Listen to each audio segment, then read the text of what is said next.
idea of surgery was, oh my God, you're going to get gangrene. I'm going to saw your leg off. Here's a musket ball. Put that in your tooth. Bite the bullet. Oof. That's where it came from. They amputated a leg that had gangrene, you know. And half the time, the gunshot wound, it would pull clothing into the wound, and you would die of infection, sepsis, weeks later. And that's what happened here. We were demonstrating our right to handle arms on the green when the British Colonial came down trying to find the cannons and the gunpowder out in Concord. They just happened to pass through. Parker said, look, don't fire at them. We don't want to fight. We're just showing them, hey, look, we know what we're doing and we can handle our stuff, okay?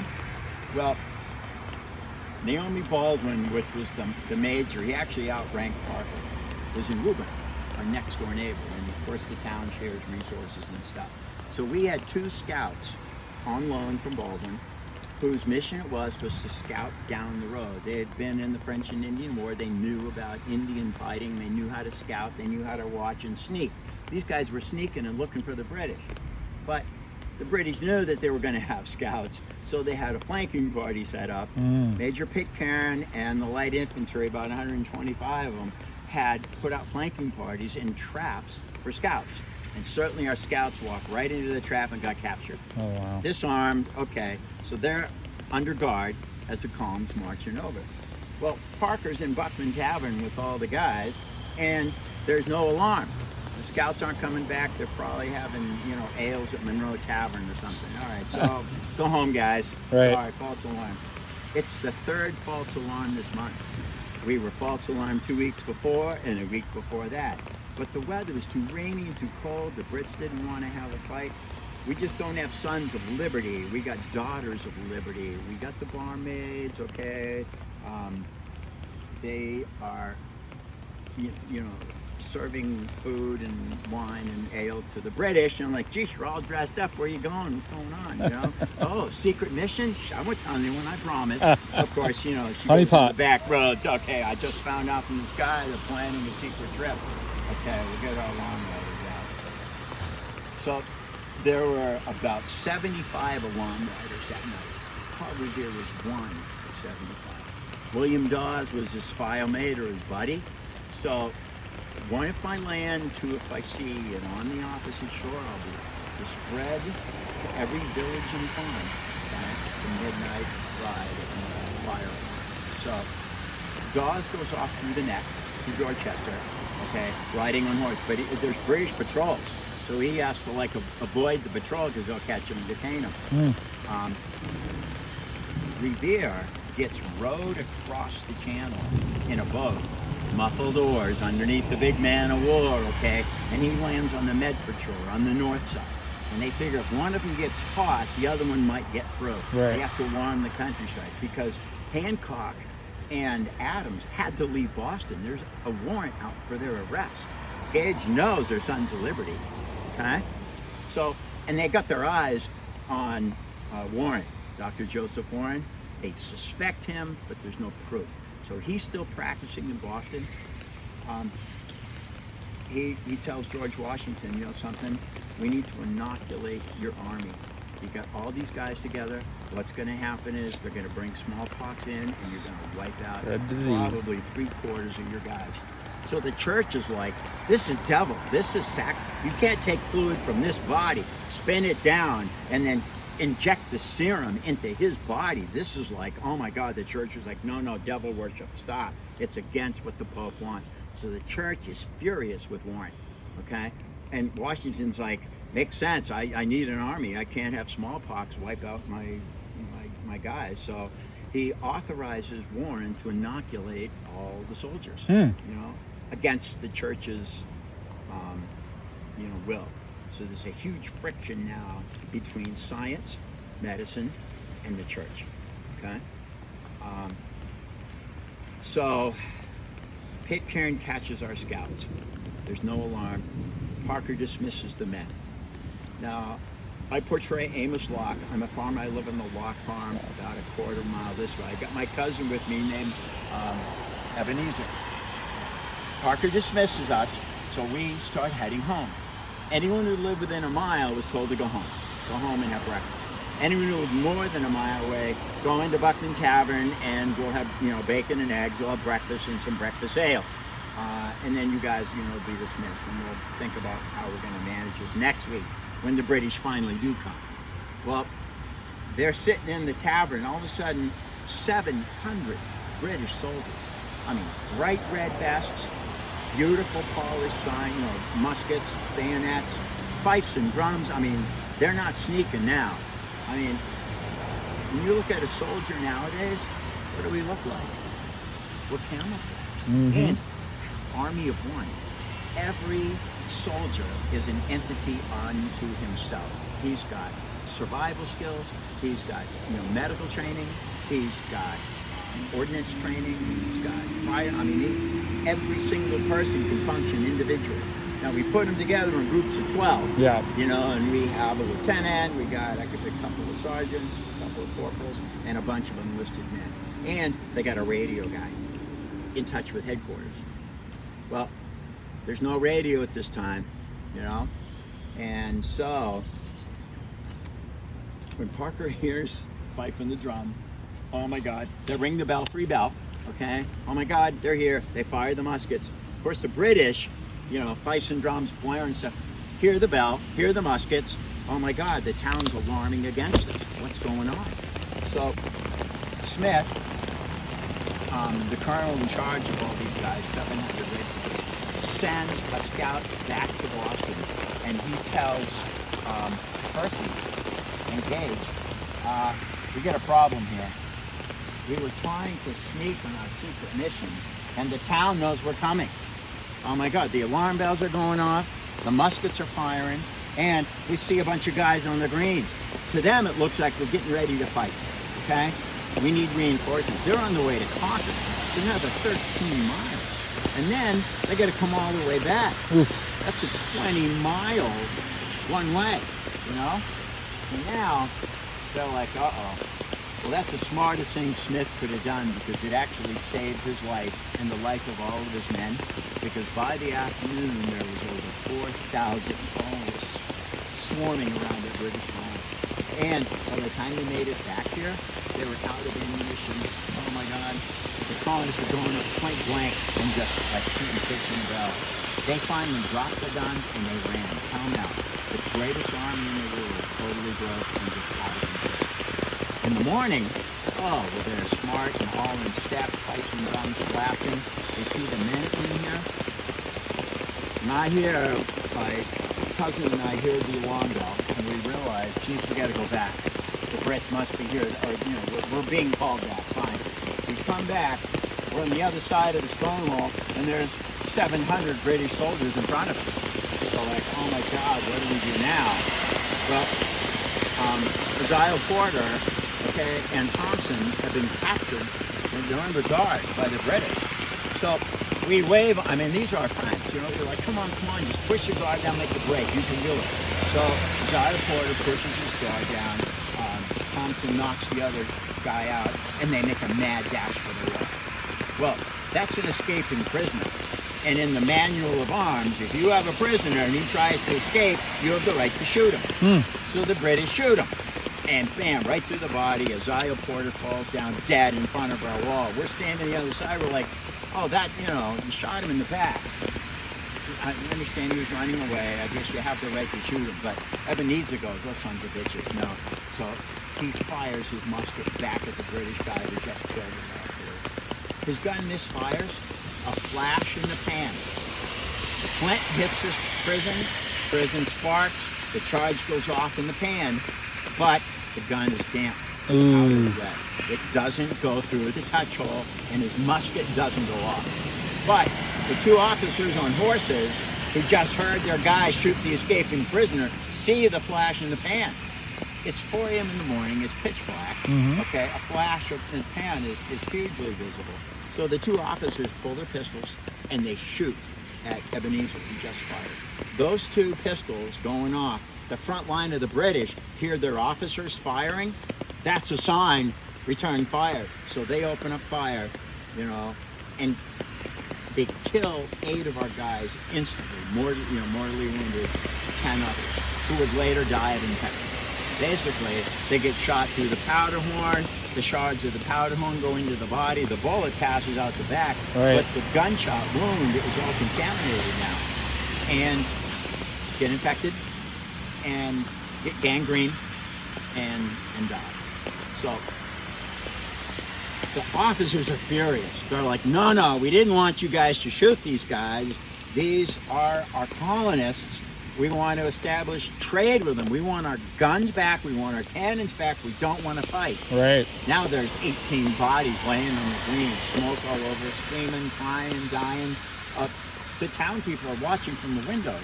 Oh my God, that's my husband laying on the ground. So now the wives are coming tearing in the field. The officers are trying to get the men under control. Kit Karen is furious with the soldiers. But we heard gunfire. What's going on? What happened? And you guys shot a prisoner, and then they shot back, and then the officer shot back at them shooting back, and before you know it, bam, the whole place was bloody mess. Well, so they get the Brits back under control, fifes and drums, rally, okay, so now they're calling attention. They get everyone back in order. They're like, holy shit, look at this mess. Now we're really in trouble. We've actually killed 18 of their guys, okay? And not a single British, When Parker saw the British lining up, he's like, oh, this is going. He dismissed the company. Company dismissed! The guys were leaving the field, and the Brits are like, oh no, don't you get back here. Lay down your gun. They shot him in the back.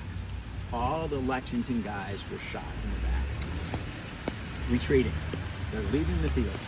I'm not giving you my gun. I need it to hunt. I got to provide food for my family. This isn't to shoot you. I mean, I can shoot you, but that's not what it's for. Right. It's for hunting. I've got to provide venison.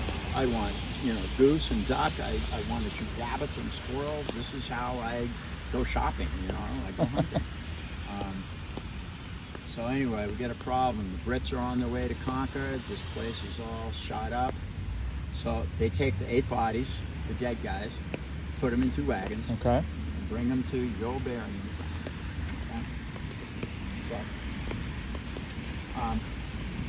700 British soldiers.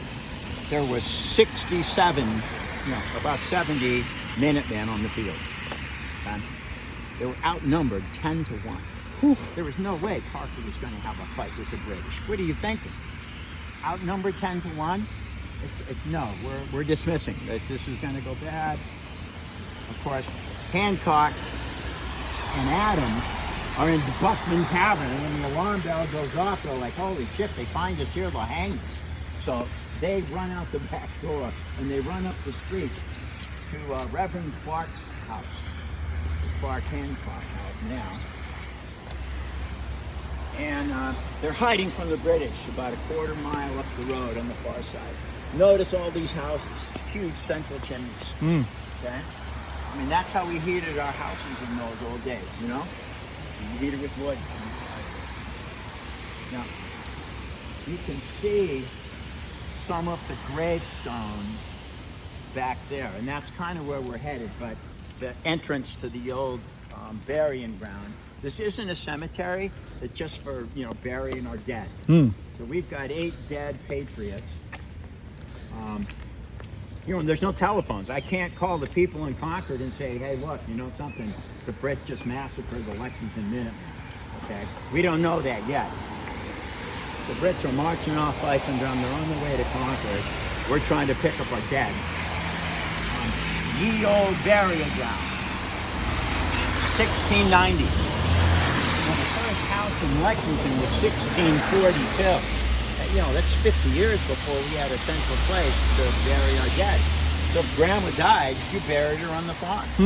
Yeah, buried her out over by the stone wall next to the pasture, where we bury the family dog. And so most people, get buried on family property. Oh, it isn't okay. it isn't until 1690 that there's actually a central place where we can bring our dead.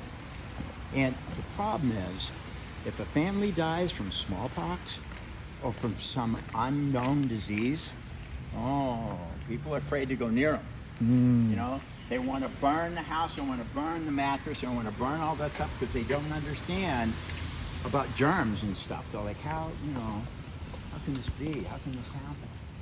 So we had a microburst come through in February, and this was a twin oak. Oh, wow. Beautiful tree, and Yeah. it tapped right over. Whew. And you can see one side, it just misses these columns. Yeah. It breaks the fence, but lands here. Oh my God, perfect. The other half lands here. And thank God, because Locke, that's my character. Yeah. You know, so this is like a family tune here. Notice the brick archway Yeah. on the stop. And the body is in a casket on two big granite pillars in there, you know, above ground. Yeah. And you know, that's how the family honored their rich people. These are all veterans. You can see they got their flags. So if you're a veteran, you have an American flag next to your grave. Love it. Yeah. And if you're rich, oh my goodness, you get these beautiful, beautiful monuments. Yeah. Right? And if you're just a poor farmer, you know, then this is what your town looks like. Okay? And these are some moderate, medium people. It's going to be pretty amazing. This one stone is pretty interesting. 6 kids died within 2 weeks of each other. Oh, wow. Age 13 all the way to age 7. You know, 3 years old.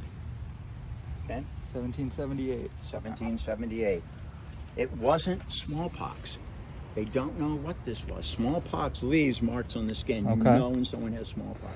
It's like chicken pox, but the pox are smaller, pustules, and in this time it's fatal. It can easily wipe out a family. Mom and dad and older brother. 6 kids. Wow. My goodness, all dead within 2 weeks. They're not sure what this was, but it wiped out the whole family. And now it's like, oh my God, do we put the bodies here? Can the germs come out? Can someone else catch them? How so they were like, oh my God, what's going on? This is 3 years before, 1775. This is after our battle. So our 2 wagon loads of dead bodies come over, and we're gonna bury them, against. Now this used to be a wood lot here, so there were all forest here. Now it's a parking lot. Okay. Yeah. But this is where the Patriots, the casualties from the morning were buried.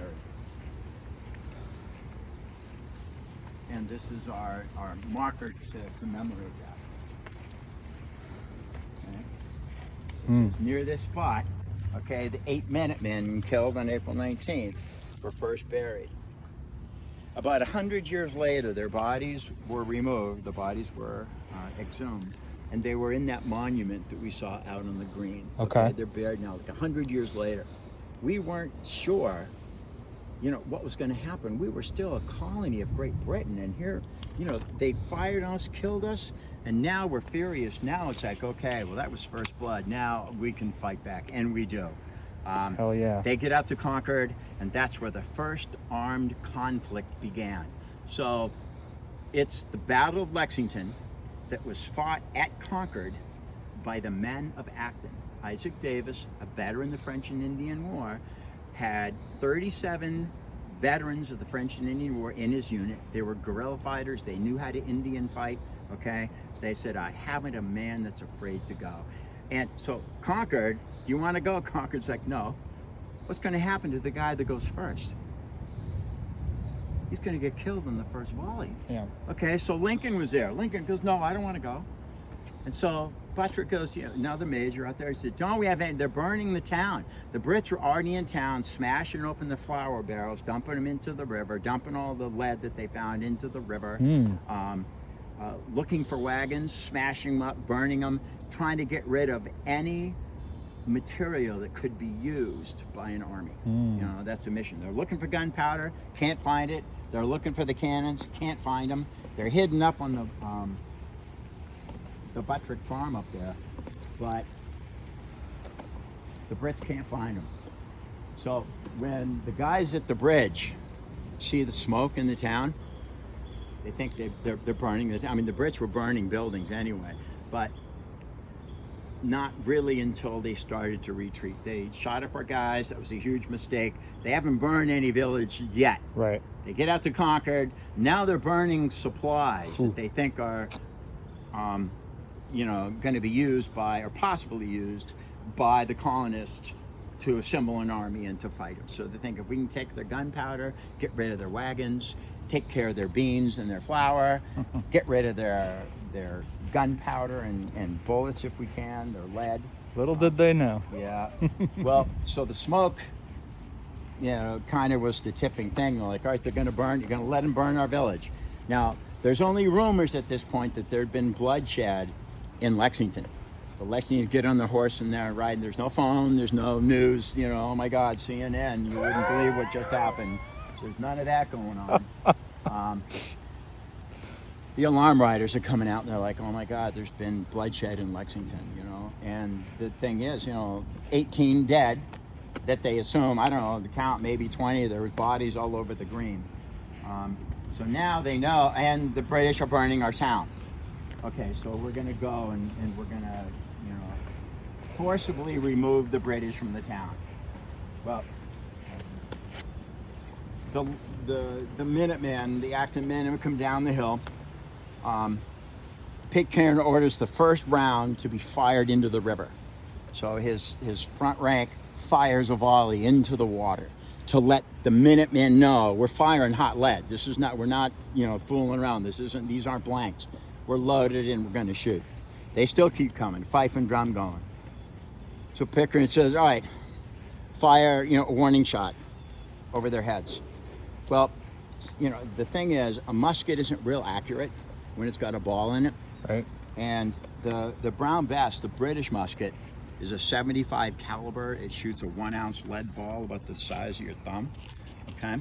But the tighter the ball, the more accurate it is. Right. The harder it is to load. Because you got to really push it down the barrel if it's tight. So they would trim the balls to make them smaller than the caliber of the gun, so they could just drop down. And then you would take the wadding, and the wadding would hold that musket ball in place, so you could load it quick. Right. The lands and the grooves now of a rifled gun, the bullet has to fit real tight, and you have to lube it with grease. Okay, and then you have a patch that goes over, and you got to push that thing down, and the lead conforms to the lands and grooves and spins as it packs itself down. So it's a tight fit. Yeah. And it takes a long time and strength to load a rifled gun. But talk about accurate, okay? And they're expensive. Most farmers are shooting shotguns, buckshot. Right. We got to shoot a ball. My goodness, so they were melting their buckshot down into musket balls and then making them, like a French gun was a 68 caliber. Okay, that's the Charleville. You couldn't use a British musket ball in a French gun because it was too big, right? You could put a 68 caliber into a 75. Going small is fine. In fact, it would load quicker. And the Patriots realized, geez, they prefer to shoot buckshot because that's what we were using to hunt, deer. These were, BBs, a whole handful of BBs. And that's what we'd shoot rabbits with, and shoot geese and squirrels. Here is the memorial to our captain, the one that we saw in the statue out on the lawn. This is Captain John Parker. He's got tuberculosis. He climbed out of his deathbed to be on the green with the soldiers. Wow. He would be dead within about 4 months from TB. So what a legend. He's sick. He knows he's dying. There's no cure, at this point. And so he's like, okay, well, I'm on the green with my guys. We've been training, So he's dead by September. Got tuberculosis. So the Minutemen come down the bridge in Concord. The second volley the British fires wounds their fifer, Luther Blanchard. He's they got a fifer and a drummer. Isaac Davis, Abner Hosmer, front colony. Buttrick, Major Buttrick right there with him, leading down. So the fifer gets wounded. He can no longer fife, but the captain is still alive. So the third volley, they fire right into the Minutemen. Okay, so far the Minutemen haven't returned fire, but they're not running away either. These guys are shot through the front of their bodies, all right? And so there goes the captain, Isaac Davis, dead. His first rank, Abner Hosmer, he takes a bullet. He's killed instantly. The two front guys die. People get wounded in the second and the third and the fourth file. They'd say, for God's sakes, fire. We got dead guys. They shot at us. They gave us a warning. They fired over our heads. Now they're shooting us. Fire. So now they return fire, okay? They kill 8 British. Well, they wound like 8. They would later die, but there's only 3 dead right there on the time. Okay. And so now the British are like, oh my God. And so now hundreds, I mean, there's like about 400 patriots, colonists. We've got the Acton Company there leading the charge. Behind Acton, Concord. Behind Concord, the Lincoln Company. The second company from Concord just arrived in, and Sudbury's coming in, Bedford's coming in. So now we got all these companies with all these Minutemen coming in, and they hear the gunfire. They're like, oh my God, okay. And the word is out. Now, the riders from Lexington have come in, okay? Oh yeah, our common is a mess. Dead bodies all over, at least a dozen people shot and, you know, dead. So the Brits retreat. And to the colonists, they're like, this is amazing. The British, we thought we're gonna have to go head to head with these guys, you know? So the British retreat. There's one Brit on the bridge who is mortally wounded but not dead yet. And one of the youngsters in the company decides he's going to scalp him. Oof. And so, I mean, and that's like, he's not even dead. And so, and he doesn't have a sharp knife. He's got a dull hatchet. Oof. He's trying to hack this guy's hair off, Oof. you know. And the captain's like, what are you doing? He said, well, you know, French and Indian War, they scalped us, you know, from what my grandpa said. I'm going to scalp them. They're like, no, you're not. Get back in rank. Well, that just horrifies the British. I mean, they're not fighting like gentlemen, you know? They're hiding behind walls, they're hiding behind trees, they're scalping, and they're just like, okay, this is like the French and Indian War stuff. Well, anyway, the Brits are under constant fire now. Okay, once blood has been spilled, everyone's fighting. And the Brits are in the road. The colonists are in the woods around them, you know, shooting Indian file, you know, hiding behind trees, shooting. We're no longer an organized line of people, and you know, we're fighting like the Indians fought, okay? Like the French fought before. And so the British are like, geez, you know, they're like ghosts. We can't even get a clear shot at them. So Pitcairn sends flanking parties out into the fields on each side of the road to try and push the snipers so far back that their musket balls aren't that accurate. Because in a shotgun, I mean, at close range, a shotgun is deadly. Yeah. But if you can't get close to use your shotgun, sure, it's like a shotgun far away is nothing. It's like raining pellets, you know, that's nothing. So a musket ball, man, if you get hit by one, it can do some damage. Right. And that's what they were doing. At that point, so far away, they were firing their muskets. Not very accurate and not very deadly. But, you know, 4,000 British soldiers in Boston, 700 out on the day. So by the end of the day, 97 colonists would be killed, and 297 British soldiers would be killed. Wow. Okay? The colonists bested the British about 3-1. And if you were mortally wounded or dead, they left you. They took your accoutrements, you know, your musket, your bayonet, your canteen, your cartridge box, your backpack, whatever you had, they could use to outfit other guys. But you, sorry, you know, wounded, yes, we're going to try to save your life because we can stitch you back together and you can fight another day. Well, 3 British soldiers, so they're not coming back. Fighting starts at Miriam Corner, intense the whole way. Parker, his company, shot up in the morning, commits his company, said, no, we want a second, we didn't fight them. We were leaving the field and they shot us in the back. We want a second chance at these guys. So Parker assembles his group and they go off, you know, in pursuit of the British, and they set up an ambush at a right angle in the road. And it's, you know, Parker's revenge. They create a circle, and at 120 degrees, there's, each have a group of soldiers. 'Cause Okay. that way, this group is firing between Yeah. the spaces of those two. This one fires back into the space between these two, and this one fires between the space. You divide that circle into 3, and you've got, firing lanes Yeah. at the center, and it was a kill zone. The British came through there and they just opened up fire.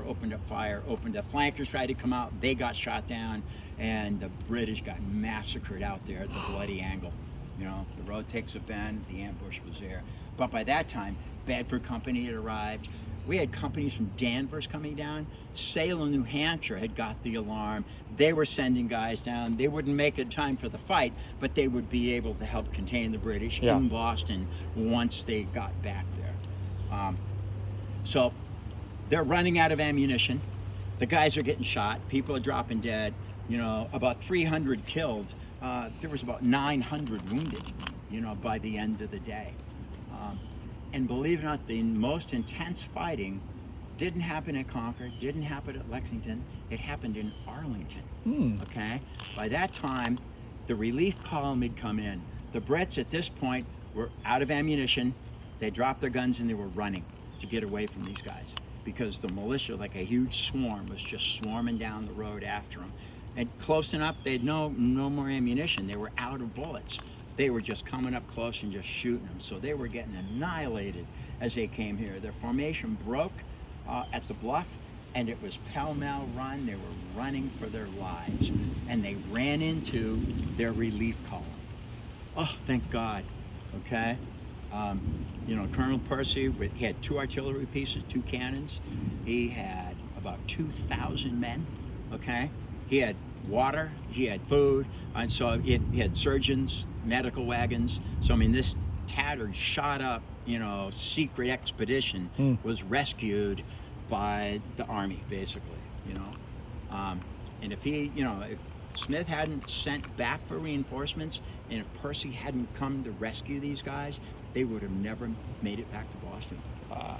They would have been shot right in the street, 700 of them. Well, that's what's going to happen at Bunker Hill in a couple of months. The British tried to take Bunker Hill, and boy, the colonists just wouldn't let them.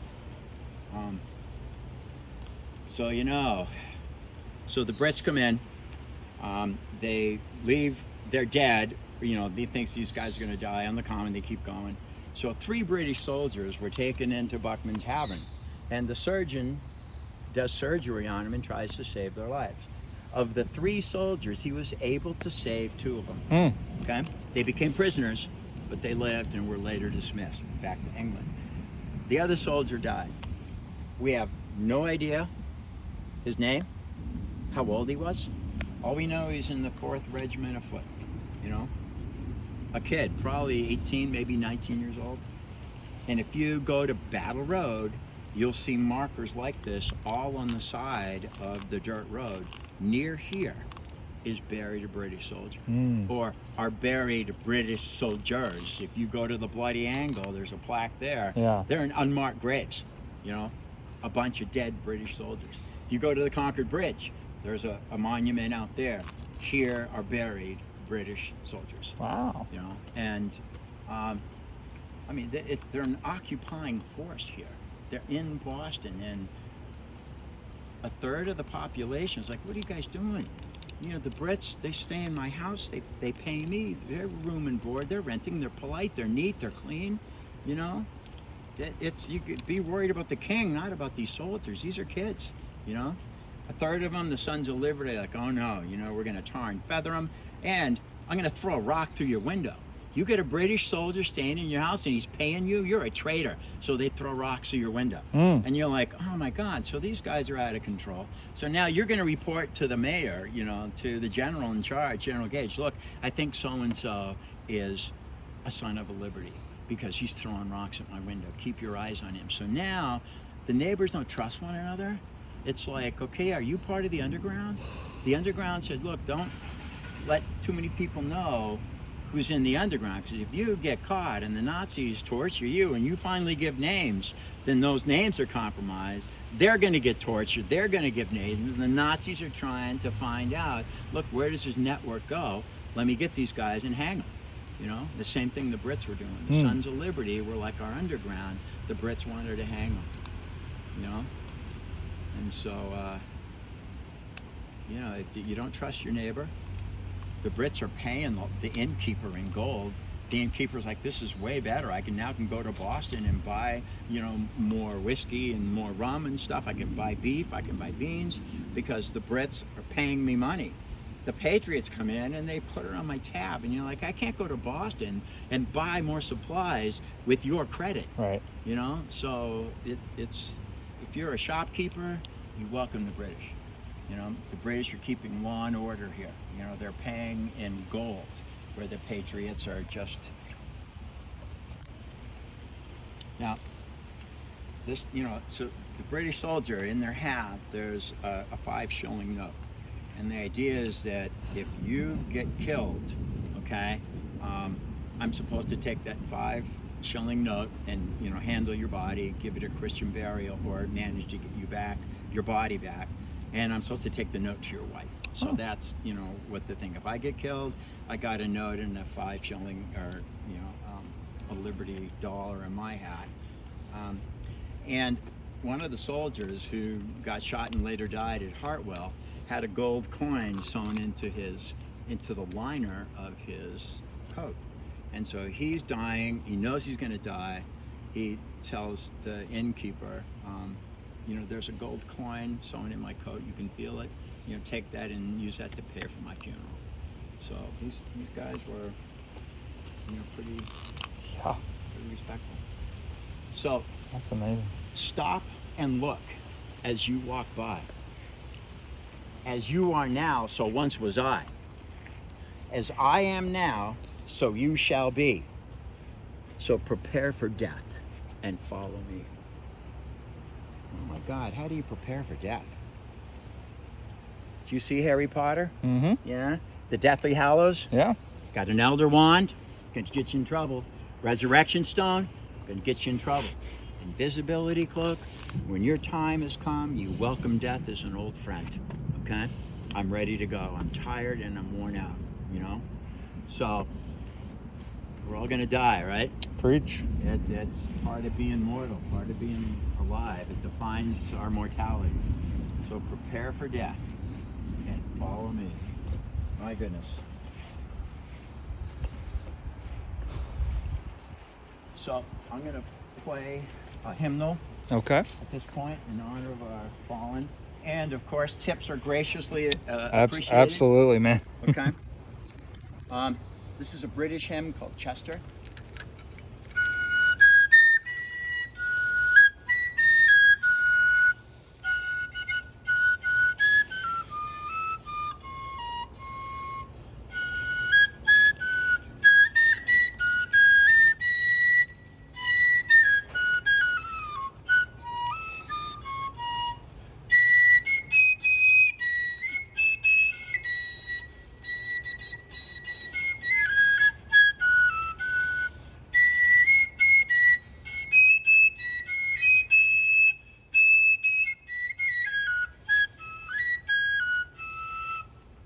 Chester. That was excellent. And that concludes our tour. Thank you so much. You're welcome to wander around. You're welcome to look at, I mean, there is a lot of stuff here. You can walk 100 miles in the space of the cemetery. And you'll see families, you know, my God, in 2 weeks, an entire family. You think about what that meant, and you'll see, you know, a lot of misspellings on the stones. I thank you for this. Thank you. Very kind. This was excellent. You know, and you'll notice that a lot of these guys couldn't read or write, so they misspelled a lot of the names. Right. So you'll see a little arrow with the missing E, you know, above. Oh, sorry, Huh. didn't misspell your name. Wow. On your gravestone. But if you had money, then you went to the monument people who could read and write, and of course had these wonderful, huge sculptures. That's fascinating. You notice the middle section here is barren of stones. That's not because there's no bodies there, okay? In 1842, one of the landowners, you know, was petitioning the town to handle the wetlands on his road. You got a part of the road, it floods all the time, town's supposed to come and fix that. Well, they kept putting them off. So one night he snuck in, pulled out about 24 gravestones, brought them back to his farm, and paved the wetland with these stones. Wow. He's like, fuck you. Wow. Yeah, wow. So the town was furious. He said, no, I've given you plenty warning. I pay my taxes. I'm a reliable citizen. And you guys are doing other stuff. I need to have this road fixed. So the town's like, okay. They took all the stones out. They paved this thing, fixed this thing. They brought the stones back. They're like, we have no idea who these stones are, what's going on. So they just put the stones all around. Really? So we now have ground penetrating radar. Yeah. We can actually find where the bodies are. We can't tell you who it was. Yeah, exactly. You know? Well, there's a body here. Eeny, meeny, miny, mo. Exactly. Which one did we put here? They're like, no. So there are bodies buried there, and we can actually find them. And now that's what they're doing out in the historic park. They're actually taking ground penetrating radar and finding the graves of these British soldiers. Wow. Now, the problem is we've got some, night creepers going in with metal detectors. Really? Yeah, and they're robbing graves. Still today. Still today. You know something? They're looking for musket balls. Yep. A dropped gun. Sure. The wood's gone, but the barrel's still in there. The metal's still Right. The block is still there. The springs and stuff are still there. A bayonet, Yep. would be there. Mainly the breastplate. They're made from brass. Right. Brass buttons. It's against the law, but people are still sneaking in, midnight treasure hunters trying to find these graves. So there's some reason why we should just leave them anonymous. Sure. Because other people, Sure. hey, look, I'm going to poach them. They're shallow graves. Wow. They're not buried 6 feet underground. Whew. Yeah, That's fascinating. it is. And in fact, sometimes, on my way home, I drive the historic park, Mhm. the Old Battle Road, and if I have time, I like to go for a fife hike. Yeah. Because, the fife, it's a military instrument, and we're supposed to march while we play, and the marching, oh, look at that woodpecker. Yeah? Yeah.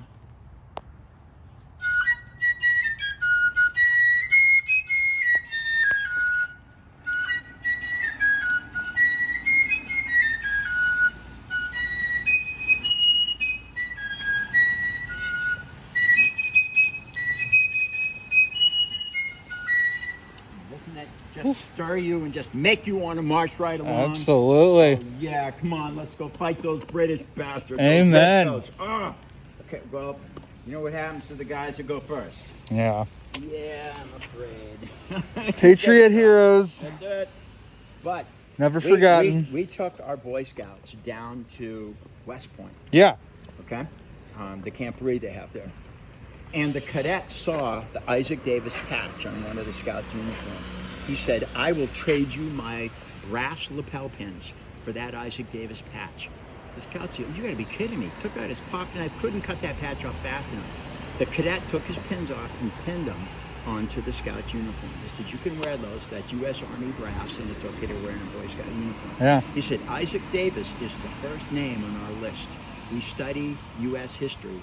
He is the first commissioned officer, the Acton Minuteman, the Acton captain who got killed that morning down the bridge. He got killed. Parker didn't get killed. Right. The 4 guy's months probably- later no, from he TV. died of Yeah. tuberculosis, 4 months later. But who's on the top of that list? Isaac. That's it, Isaac Davis, the captain of the Acton Minutemen. Wow. Yeah. Well, the rest of the Scouts are like, oh my God, Isaac Davis stuff. A couple of them had patches. They went out and traded and got, cadet brass. So we were invited a second. We went down. Right. Those kids, we have a camporee every year that honors Isaac Davis and the Acton Minutemen, and they remarch, from Acton to the Concord Bridge, those 12 miles. In memory, and there's the Acton Minutemen. I'm a member of their company as well. As a musician, I'm a fifer. That's amazing. My kids are all musicians. My oldest son's a snare drummer. Yeah. My daughter's a fifer. And my youngest son is a bass drummer. So those are the 3 instruments that we have. We're, the Wilson Colonial players. That's awesome. We were. Now the kids are all grown up. Right. The last thing they want is to play music. Oh, that's too bad. Yeah, too bad. I'm hoping in time they'll come back around. Sure. You know. Sure. Yeah. Wow. Something else. So Buckman Tavern's closed, I saw. You know, the Corona. This Yeah. is our church. The church finally was moved because it kept burning down. Oh, really? And so this is, and there's the plaque. It showed, at first, the church was a little teeny building. Yeah. You know, in 92. Oh, wow, look at that. Yeah. And then, you know, of course, the more people come to town, they had to enlarge it, 3-story now, and that's where our gunpowder is, okay? So, 1775, it looks like the second building there. Okay. 94, they added the belfry, then of course fire, and they're like, all right, so now they rebuilt it here with the steeple and stuff in 47. Okay. And then they added the vestry at the end. And notice we're not called, it's not supposed to be a church, we're supposed to be a parish. A parish is different than a church. Got it. Parish welcomes everybody and anybody. You know, a church, I think you have to be a Christian. Got it. I like the Betsy Ross flag over there too. Yeah, you know, that's our colony flag. Before that, we actually have the English ensign, which has 13 stripes on it. Let's see if we can find one. These are all just typical flags. Right. But before the Betsy Ross, that blue field was actually the British ensign. Oh. You know, really? red and the white crosses. Yeah. On that field to show we were British, and then the 13 stripes were for our 13 The colonies. You know. So, Man, I'm learning so much today. yeah, well, you know, it's pretty cool.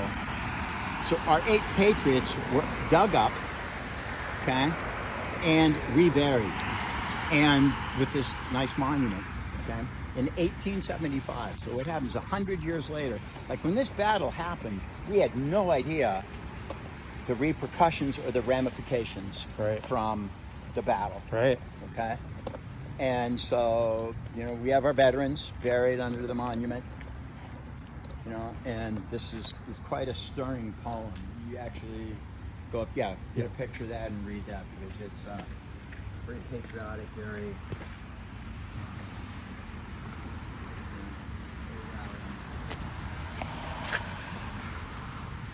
Sacred to liberty and the rights of mankind, the freedom and independence of America, sealed and defended within the blood of her sons.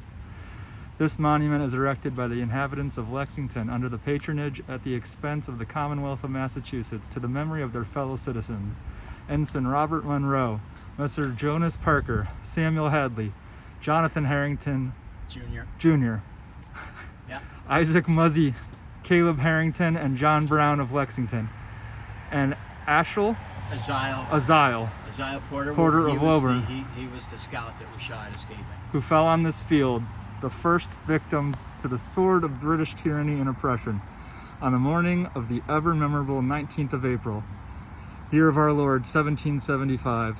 The die was cast.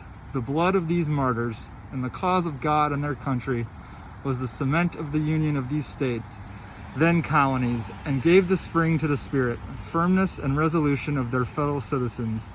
They rose as one man, to revenge their brethren's blood, and at the point of the sword, to assert and defend their native rights.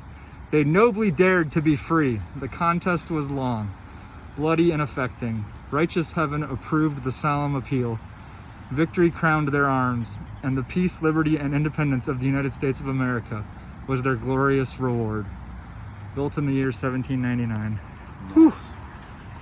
More soldiers died at Valley Forge than at the last battle of the Revolution, which was Yorktown. Wow. And not a shot was fired at Valley Forge. Is that They right? died of camp fever and dysentery. Is that right? Because they didn't understand about germs. Right. They were pissing into the river that they were pulling the water out to make soup from. Now the surgeon said, you know something? To keep our men healthy, we need to pour 4 ounces of rum into every canteen of water. And what happens at 4 ounces of alcohol would kill the bacteria and make the water safe to drink. Right. So the Army ordered rum, and every soldier was given a 4-ounce ration every morning and instructed to pour the rum into his canteen and go fill it from that muddy river. Huh. Okay? Well, the soldier's like, to hell with that. I'm saving my rum for Friday night, you know? So he's filling his canteen. He's getting sick. It's like, dude, you got to sterilize your water, or you got to boil it. Now the cooks knew. I got to boil the water. If I boil the water, it becomes sterile. Wow. The doctors can use it for cleaning, and we can cook with it. Classic American tradition, just keeping the alcohol. There you go. That's it. I'm gonna go ahead and save my rum for Friday night. Wow. Yeah. Unbelievable. So what month is the camporee? Well, I was a scoutmaster for our troop for 12 years. Okay. And so it was an it's an invitational camporee only. You just can't go down. Got it. Somebody in your troop has to have a West Point affiliation. And if one of your parents of your kids had gone to West Point, then you could petition the West Point commandant for permission to attend their yearly camporee. Got it. And so sure enough, one of our kids, father graduated from West Point, so we got an invitation for 2 years running to go down to West Point. And I'd never been there. Yeah. You know, it was built as a fort on the river to keep the Brits from, sailing up. And, of course, in 1812, the Brits come up the river and burn our Capitol building. Right. The War of 1812. Right. Right. They're a little bit pissed that they lost the war, So. Old habits die hard. Oh, they do. They just did not want to let go of the colonies. There was too much here, But by that point, we figured out rifling in our weapons. Our soldiers had trained. We had, put down the Whiskey Rebellion. We had the Declaration of the Emancipated Constitution. We had a Bill of Rights. Louisiana We Purchase. had an army that if you didn't follow the rules, our army came to your door and said, look, either you pay your tax on your whiskey or we're going to burn your still house and we're going to shoot anyone who opposes. So, they're like, okay, we're good. Whiskey Rebellion gets put down, and now everyone realized, okay, so whiskey has a tax. Yep. It's not against the law, not yet. It won't be prohibition for another 140 years. But, Yep. Yeah. Wow. And this is our captain, sick with tuberculosis. He's a wheelwright by trade, but we're all farmers, we're all hunters. Right. We have a victory garden, at our farm. And, we're planting beans and squash and corn and whatever else will grow. Tobacco is also a big crop, but you can't eat it, you smoke it. Right. Right? So it's a cash crop too. A lot of people actually grow tobacco to sell and to trade.